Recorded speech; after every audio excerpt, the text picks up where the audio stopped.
Olá pessoal, nós vamos dar início à nossa aula de glicólise e fermentação.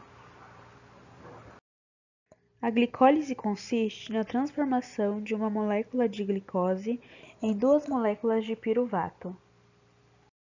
A glicólise ocorre em uma sequência de 10 reações químicas, que podem ser divididas em duas etapas.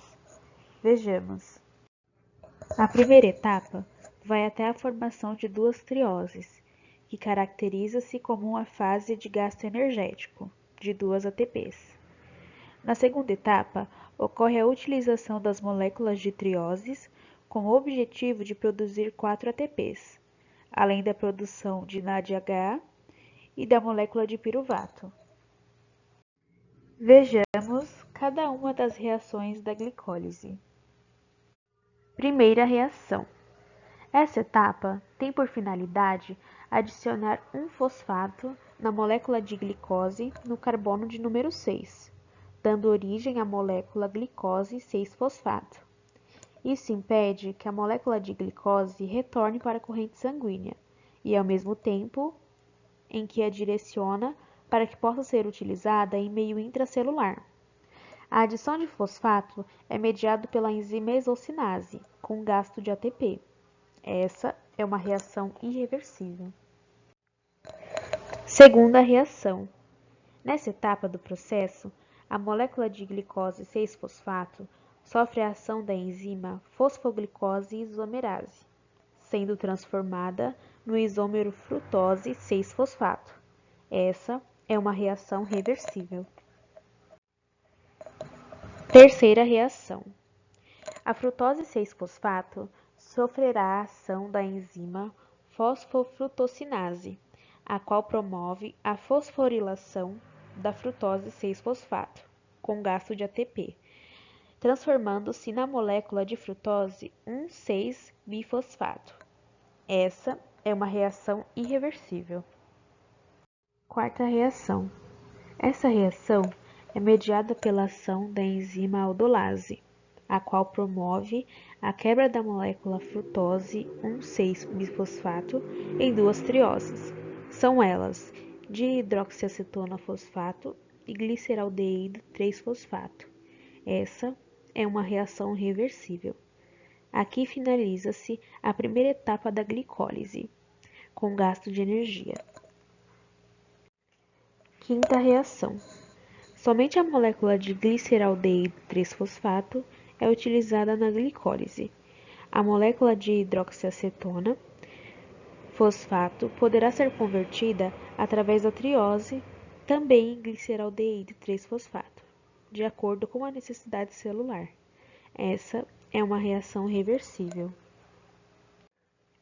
Sexta reação. Essa etapa ocorre de maneira reversível e com a participação da enzima gliceraldeído 3-fosfato desidrogenase, a qual tem por função converter a molécula de gliceraldeído 3-fosfato na molécula de 1,3-bifosfoglicerato, acarretando na liberação de um íon H+, ao qual será adicionado no NADH+. Sétima reação. Nessa etapa, ocorre a transferência do fosfato do carbono 1 da molécula de 1,3-bifosfoglicerato para a molécula de ADP, para que ocorra a síntese de ATP e 3-fosfoglicerato, com a participação da enzima fosfoglicerato quinase. Essa é uma reação reversível. Oitava reação. Nessa etapa, a molécula de 3-fosfoglicerato sofre a ação da enzima fosfoglicerato mutase, a qual promove um deslocamento do grupo fosforila, ligado ao carbono 3 para o carbono 2, formando a molécula de 2-fosfoglicerato. Essa é uma reação reversível. Nona reação. A molécula de 2-fosfoglicerato sofre a ação da enzima enolase. Como consequência, ocorre a liberação de uma molécula de água e a formação do fosfoenol piruvato, uma molécula rica em energia. Décima reação. A molécula de piruvato é formada a partir do fosfoenol piruvato, quando este sofre a ação da enzima piruvato quinase. De maneira irreversível, essa enzima tem por ação retirar a fosforila do fosfoenol piruvato e transferi-la para a molécula de ADP, dando origem ao ATP, e também a uma molécula de piruvato. Aqui finaliza-se a segunda etapa da glicólise, fase caracterizada pela produção de ATP. Saldo final: 2 piruvatos, 2 ATPs e 2 NADHs. Aqui podemos simplificar todo o processo em etapas da glicólise. Antes de tudo, o que é fermentação? É um processo anaeróbico, ou seja, sem a presença de oxigênio, que ocorre no citosol das células, onde o piruvato resultante da glicólise pode seguir para a fermentação lática ou alcoólica. Esse processo ocorre por meio da necessidade da renovação do NADH para o NAD, usado na glicólise. Além disso, é 12 vezes menos eficiente que o processo aeróbico, consumindo mais tempo e glicose. É feito por bactérias e leveduras. Como exemplo da fermentação alcoólica, podemos usar a cevada, que ao ter suas moléculas de açúcar, maltose quebradas, formará moléculas de glicose, usadas para o processo de glicólise, de onde se obtém o piruvato. O piruvato é utilizado pela levedura Saccharomyces cerevisiae para a síntese de energia, tendo como saldo final gás carbônico, energia e álcool etílico, usado na fabricação de bebidas como a cerveja. O processo ocorre da seguinte maneira: uma molécula de açúcar passa pelo processo de glicólise, tendo como resultado 2 piruvatos. Através da ação da enzima piruvato descarboxilase, cada piruvato liberará gás carbônico e se transformará em um acetaldeído. Em seguida, pela ação da enzima álcool-desidrogenase, o NADH volta à forma de NAD, transformando o acetaldeído em etanol. Esse tipo de fermentação foi utilizado durante milhares de anos, mas só foi descoberto há 200. Podemos utilizar como exemplo a fabricação de pães, que crescem à medida que o gás carbônico é liberado, sendo que o etanol evapora com o decorrer do tempo. Na fermentação lática, o leite tem suas moléculas de açúcar, lactose, degradada em galactose e glicose. O último passa pela glicólise, resultando em 2 piruvatos, utilizados no processo de fermentação feitos pelos lactobacilos, que tem como saldo final energia e ácido lático, utilizados na produção de iogurte, queijos e outros derivados do leite. Além disso, é usado na medicina como antisséptico. O processo ocorre da seguinte maneira: uma molécula de açúcar passa pelo processo de glicólise, resultando em 2 piruvatos. Em seguida, por meio da lactato desidrogenase, cada piruvato receberá 2 hidrogênios através do NADH, promovendo na regeneração do NAD e formando o ácido lático. Esse processo também ocorre nos músculos, quando passamos por uma intensa atividade física, já que nesse momento a quantidade de oxigênio recebido não é o suficiente para o processo aeróbico. O acúmulo de ácido lático é o que causa as cãibras. Posteriormente, parte desse ácido é levado pela corrente sanguínea até o fígado, onde é convertido em ácido pirúvico novamente. A fermentação acética acontece em 2 etapas. Na primeira, a glicose é convertida em etanol em processo anaeróbico, com a liberação de gás carbônico, conhecido como fermentação alcoólica. Na etapa seguinte, através de bactérias da família Bifidobacteriaceae, como a Acetobacter e Glunobacter, que utilizarão O2 presente no ar para oxidar o etanol, ocorrendo assim a formação de ácido acético, mais 2H2O mais 2ATP. Veremos isso no próximo slide. Na realidade, é o subproduto da fermentação alcoólica com a adição de uma bactéria, Acetobacter. A fermentação é um processo bioquímico com a ausência de gás oxigênio que consiste na síntese de ATP, sem o envolvimento da cadeia respiratória. etapa característica do processo de respiração celular. Durante o processo da glicólise, a glicose é inicialmente degradada em piruvato e este, por sua vez, é metabolizado em diferentes compostos de acordo com o tipo de fermento. Classificamos da seguinte forma. Na fermentação láctea, o piruvato é convertido em ácido láctico. Isso ocorre porque o piruvato recebe elétrons H+, provenientes do NADH e transforma-se em ácido láctico, que posteriormente é eliminado pela célula. Na fermentação alcoólica, o mesmo é convertido em etanol com liberação de CO2. Tanto na fermentação alcoólica quanto na láctica, o NADH doa seus elétrons e é convertido em NADH+. Já no caso da fermentação heterocíclica, o piruvato é convertido em ácido lático e em outros ácidos alcoólicos.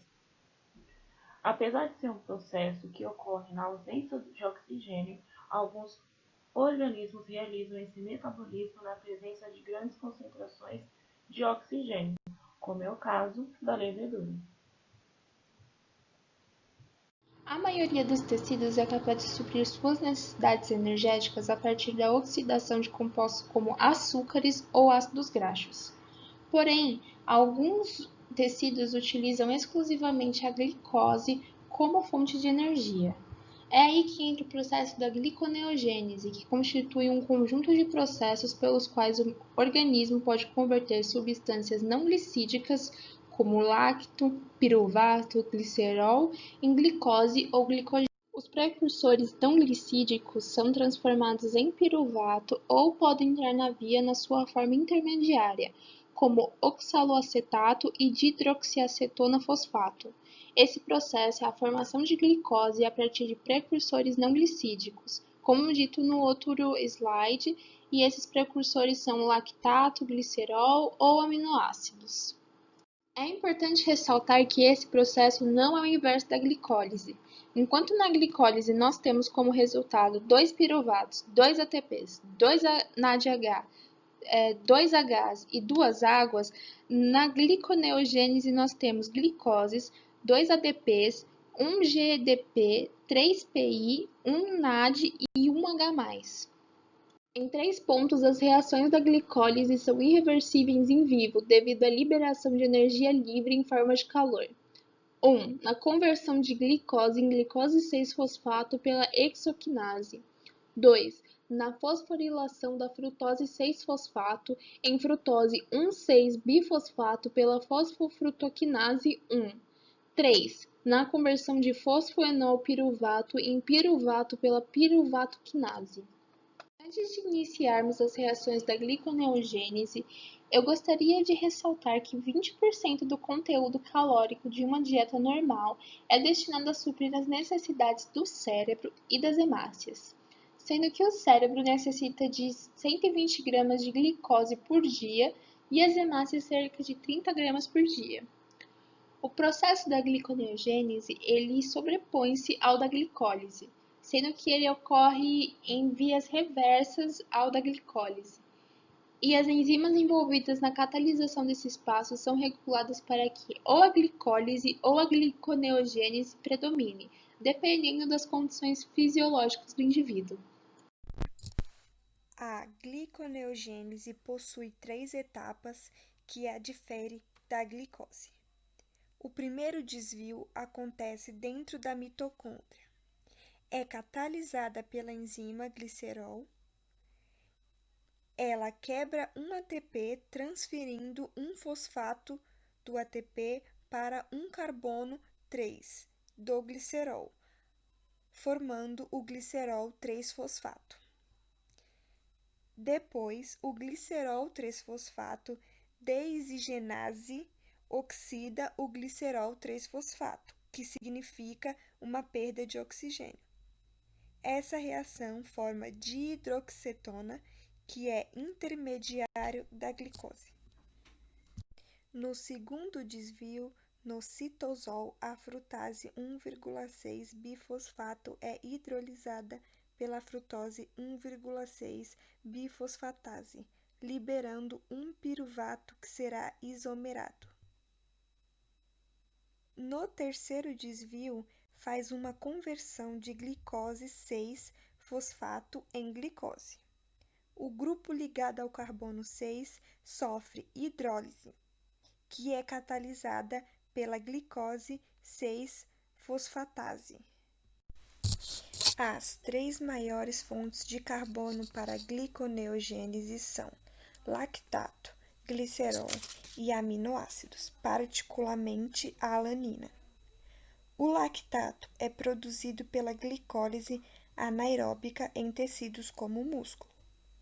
O lactato, através da corrente sanguínea, vai para o fígado. No fígado, é convertido em piruvato pela ação do lactato desidrogenase. Vale lembrar que o piruvato não forma reação irreversível. O glicerol é produzido pela lipólise dos triglicerídeos.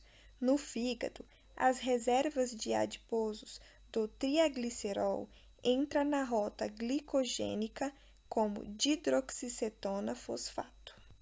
Já os aminoácidos provêm principalmente do tecido muscular. Pode ser obtidos pela degradação da proteína muscular. Todos os aminoácidos, exceto a leucina e a lisina, podem se originar em glicose, ao serem metabolizados em piruvato ou acelecetato, que são participantes do ciclo de Krebs. A alanina é o principal aminoácido glicogênico, produzido no músculo.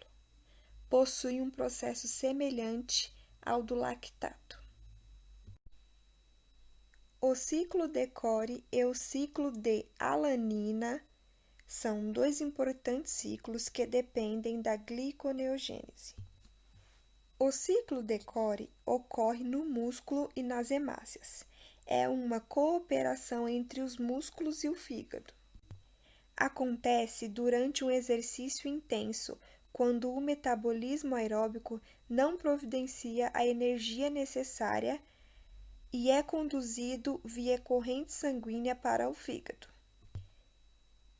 Quando esse esforço termina, o lactato é convertido a glicose através da gliconeogênese no fígado.